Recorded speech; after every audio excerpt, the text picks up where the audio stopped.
అందరికీ నమస్కారం అండి. ఈరోజు ఈ వీడియోలో పూర్వజన్మ కర్మఫలాలు ఈ జన్మలో మనపై ఏ విధంగా ప్రభావం చూపుతాయి అనే విషయం గురించి తెలుసుకుందాం. పూర్వం ఒక మహారాజు ఉండేవాడు. ఆయన చాలా ధర్మాత్ముడు. గొప్పగా తన రాజ్యాన్ని చక్కగా పరిపాలించేవాడు. అంతేకాదు ఆయన ఒక గొప్ప శివభక్తుడు కూడాను.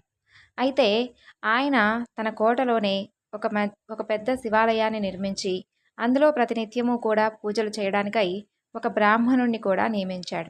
ఆ బ్రాహ్మణుడు కూడా చక్కగా ఎంతో శ్రద్ధా భక్తులతోనూ ఆ గుడిలో పూజలు చేస్తూ నిరంతరము ఆ యొక్క భగవంతుణ్ణి ప్రతిరోజు కూడా ధ్యానిస్తూ ఉండేవాడు. అయితే అది చూసినటువంటి మహారాజు బ్రాహ్మణుణ్ణి మెచ్చుకొని ఎంతో విలువైనటువంటి కానుకలు ఇచ్చి ఆ బ్రాహ్మణుణ్ణి సత్కరిస్తాడు. అయితే ఆ బ్రాహ్మణుడు వాటిని కూడా స్వీకరించేవాడు కాదు.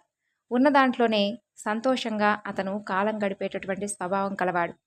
అలా కాలం గడుస్తూ వస్తుంది. ఒక రోజున మహారాజుకు ఒక కుమారుడు జన్మిస్తాడు. ఆ మహారాజు అందుకు ఎంతో సంతోషంగా ఉంటాడు. అతనికి అస్త్రశస్త్ర విద్యలన్నీ నేర్పిస్తాడు. విద్యాభ్యాసం పూర్తయిన తరువాత రాజకుమారుడు యవ్వన వయసుకు రాగానే అతనికి ఒక అందమైనటువంటి కన్యను ఇచ్చి వివాహం జరిపిస్తారు. వివాహం జరిగిన తరువాత ఒకరోజు రాత్రి ఆ రాజకుమారికి నిద్ర రావడం లేదు. యువరాజు మాత్రం గాఢంగా నిద్రిస్తూ ఉంటాడు. ఆ రాజకుమారి గదిలో అటూ ఇటూ తిరగడం మొదలు పెడుతుంది. అలా తిరుగుతూ ఉన్న రాజకుమారికి గోడకు ఉన్న రత్నాలు పొదిగినటువంటి ఒక కత్తి కనిపిస్తుంది. వెంటనే ఆ యువరాణి దానిని చేతిలోకి తీసుకుంటుంది. ఆ కత్తి రత్నాలతో పొదిగి ఉండడం వలన ఒక్కసారిగా దాంట్లో నుండి మెరుపులు మెరుస్తాయి. దానితో భయపడిపోయిన ఆ యువరాణి వెంటనే దాన్ని తన చేతిలో నుండి దూరంగా పడేస్తుంది. ఆ కత్తి నేరుగా వెళ్ళి నిద్రపోతున్న యువరాజు మెడపై పడి అతని మెడ తెగి వెంటనే మరణిస్తాడు. తన కారణంగా తన భర్త చనిపోవడంతో ఆ యువరాణి చాలా బాధపడుతుంది. తన కారణంగా యువరాజు చనిపోయాడని తెలిస్తే తనకు మరణశిక్ష వేస్తారని చాలా భయపడుతుంది. ఎవరికీ కూడా నిజం చెప్పకూడదని నిశ్చయించుకుంటుంది. మర్నాడు యువరాణి ఉదయాన్నే ఏడవడం మొదలు పెడుతుంది. అయ్యయ్యో, నా భర్తను ఎవరో చంపేశారు, రండి రండి అంటూ పెద్దగా కేకలు వేస్తుంది. ఆ కేకలు వినగానే మహారాజుతో పాటుగా అందరూ అక్కడకు చేరుకొని ఏమైంది, ఎందుకలా ఏడుస్తున్నావు అని అడుగుతారు. అప్పుడు ఆ యువరాణి, చూడండి ఎంత ఘోరం జరిగిపోయిందో, ఎవరో వచ్చి యువరాజును చంపి వెళ్ళిపోయారు అంటూ బోరున ఏడుస్తూ చెబుతుంది.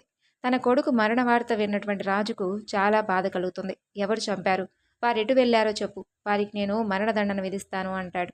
నేను అతన్ని సరిగ్గా చూడలేదు, కానీ అతను శివాలయంలోకి వెళ్ళడం మాత్రం చూశాను అని ఆ యువరాణి చెబుతుంది. వెంటనే ఆ మహారాజు అలాగే మహారాజుతో పాటు అందరూ శివాలయం వద్దకు చేరుకుంటారు. కానీ అక్కడ బ్రాహ్మణుడు తప్ప ఎవరు ఉండరు. బ్రాహ్మణుడు పూజ చేస్తూ కనిపిస్తారు. వేరే ఎవ్వరూ అక్కడ ఉండరు. వెంటనే కొంతమంది భటులు అతన్ని పట్టుకుని, యువరాజును చంపింది నువ్వే కదా, ఎందుకు చంపావు అని ఆ బ్రాహ్మణుణ్ణి అడుగుతారు. నాకే పాపం తెలియదు, నేను రాజకుమారుణ్ణి చంపలేదు అని ఆ బ్రాహ్మణుడు చెబుతాడు. కానీ ఎవ్వరూ కూడా అతని మాటలను నమ్మరు. కానీ మహారాజుకు మాత్రం ఆ బ్రాహ్మణుడు చంపి ఉండకపోవచ్చు.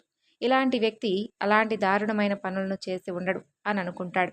కానీ అక్కడ చనిపోయింది తన కుమారుడు. ఇప్పుడు ఏం చెయ్యాలి అని ఆలోచించి ఆ బ్రాహ్మణుడితో ఇలా అంటాడు. చూడు, నా కుమారుణ్ణి చంపినందుకు నేను నీకు మరణశిక్షను విధించాలి. కానీ నేను నీకు మరణశిక్షను విధించలేను. అందువలన నువ్వు ఏ చేతితో అయితే నా కుమారుని చంపావో ఆ చెయ్యిని మాత్రం నరికివేస్తానని చెప్పి అందరి ముందు ఆ బ్రాహ్మణుడి చేతిని నరికివేస్తాడు. ఆ మహారాజు అలా చేయడం వలన ఆ బ్రాహ్మణుడుకు చాలా దుఃఖం కలుగుతుంది. ఇక ఈరోజు ధర్మాత్ముడు కాడు, నిర్దోషునైనటువంటి నాకు ఇతను శిక్షణ వేశాడు, అందువలన నేను ఇక్కడ ఉండకూడదు అని ఆ రాజ్యం నుండి ఆ బ్రాహ్మణుడు వెళ్ళిపోతాడు. అలా వెళ్ళినటువంటి ఆ బ్రాహ్మణుడు నేను చెయ్యనటువంటి తప్పుకు ఇంత ఘోరమైనటువంటి శిక్ష ఎందుకు పడిందో మంచి విద్వాంసులైనటువంటి జ్యోతిష్యుల కోసం వెతుకుతూ ఉంటాడు. అలా వెతుకుతూ వెతుకుతూ ఒక గొప్ప జ్యోతిష్కుని ఇంటికి చేరుకుంటాడు. కానీ ఆ సమయంలో జ్యోతిష్కుడు ఇంట్లో ఉండడు. అతని భార్య మాత్రం ఉంటుంది. జ్యోతిష్కుడు ఎక్కడికి వెళ్ళాడు అని ఆమెను అడగ్గా ఆమె తన భర్తను తిట్టడం, నిందించడం మొదలు పెడుతుంది. కానీ కొద్దిసేపటి తర్వాత జ్యోతిష్కుడు ఇంటికి రాగానే అతని భార్య అతనితో గట్టిగట్టిగా మాట్లాడుతూ గొడవ పడుతూ ఉంటుంది. అతని భార్య ఎంత తిడుతున్నా అతను ఏమీ మాట్లాడలేదు. నిశ్శబ్దంగా ఒక్క నవ్వు నవ్వి అక్కడి నుండి పక్కకు వెళ్ళిపోతాడు. ఆ తరువాత బ్రాహ్మణుణ్ణి చూసి అతను, చెప్పు నాయనా, నీకేం కావాలి, ఏం తెలుసుకోవాలని ఇక్కడికి వచ్చావు అని అడుగుతాడు.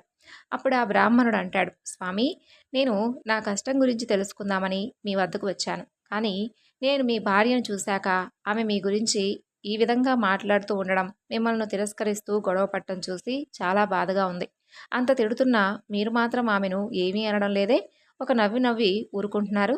మీకెందుకిలా జరుగుతుంది అని అడుగుతాడు. అప్పుడు ఆ జ్యోతిష్కుడు, నాయనా, ఆమె నా భార్య కాదు. అది నేను చేసినటువంటి నా కర్మ. ఈ లోకంలో ఏ సంబంధాలైనా అవి మనం చేసినటువంటి కర్మ ఫలితాలే. మనం చేసిన మంచి ఏదైనా, చెడేదైనా సరే దానిని మనం తప్పక అనుభవించి తీరాల్సిందే.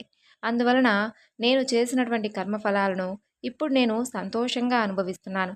నాకు వేరే తప్పించుకునే దారి లేదు కదా అని చెబుతాడు. అప్పుడు ఆ బ్రాహ్మణుడు, స్వామి, మీరు చేసినటువంటి ఆ కర్మ ఏమిటి అని అడుగుతాడు. అప్పుడు ఆ జ్యోతిష్కుడు, నాయనా, నేను పూర్వజన్మలో ఒక కాకిని, ఇప్పుడు ఒక మానవుణ్ణి. ఇప్పుడు నా భార్యగా ఉన్నటువంటి ఈ స్త్రీ పూర్వజన్మలో ఒక గాడిద.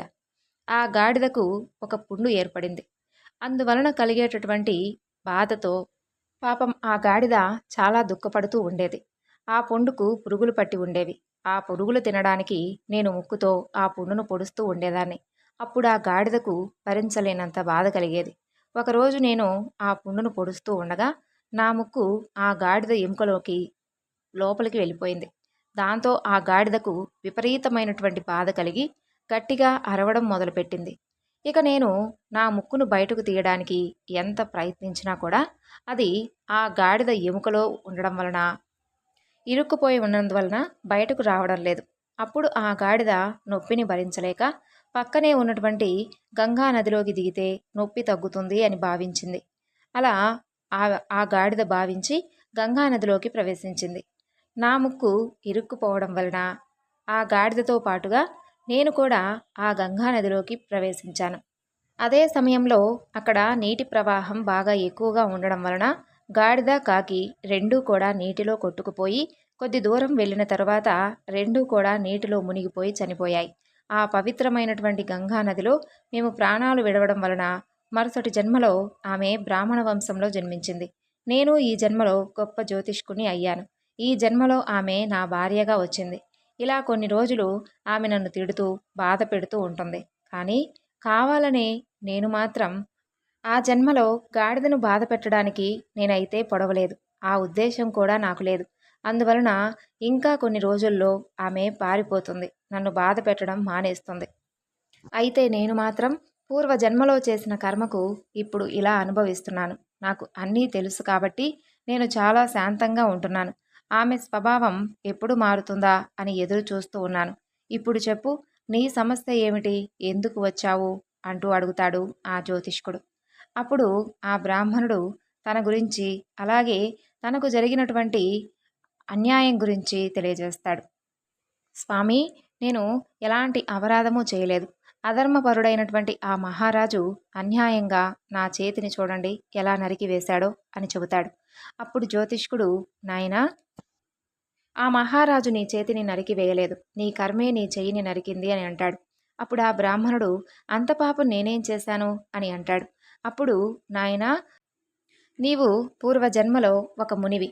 ఆ రాజకుమారి ఒక ఆవు. ఆ రాజకుమారుడు ఒక కసాయివాడిగా ఉన్నారు. ఆ కసాయివాడు ఆవును చంపడానికి వెంబడిస్తూ ఉన్నాడు. అప్పుడు ఆ ఆవు తన ప్రాణాలను కాపాడుకోవడానికి నీ ముందు నుండే ఆ ఆవు అడవిలోకి పారిపోయింది. ఆవు వెనకాలే కత్తి పట్టుకొని ఆ కసాయివాడు వచ్చి ఆ ఆవును చంపాలి. ఎటు వెళ్ళింది అని ఆ కసాయివాడు నిన్నడిగాడు. అప్పుడు నీవు ఆ ఆవు వెళ్ళినటువంటి మార్గాన్ని తెలియజేశావు. అది కూడా ఒక చేతిని పైకెత్తి ఆ ఆవు వెళ్ళినటువంటి మార్గాన్ని చూపించావు. అప్పుడు ఆ కసాయివాడు నువ్వు చూపించిన వైపుకే వెళ్ళి ఆ ఆవును నరికి చంపివేశాడు.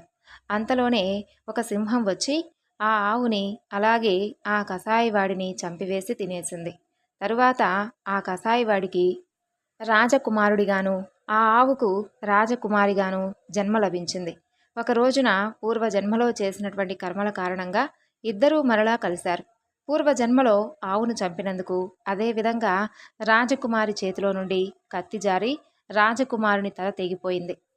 ఇదంతా కూడా కర్మ ఫలితమే. నువ్వు నేను చేసేదేమీ లేదు. ఇక నువ్వు పూర్వజన్మలో ఒక చెయ్యితో ఆ ఆవు జాడను చూపించావు కదా, కాబట్టే నీ వలన ఆ ఆవు మరణించింది. ఆ పాపకర్మ నీ చెయ్యి నరికేలా చేసింది. ఇందులో నీదే దోషం ఉంది, ఇంకా వేరే ఎవ్వరిదో లేదు. అని ఆ జ్యోతిష్కుడు చెబుతాడు. ఇక చేసేదేమీ లేక ఇక చేసినటువంటి కర్మలు అనుభవించక తప్పదని భావించి ఆ బ్రాహ్మణుడు అక్కడి నుండి వెళ్ళిపోయాడు. చూశారు కదా.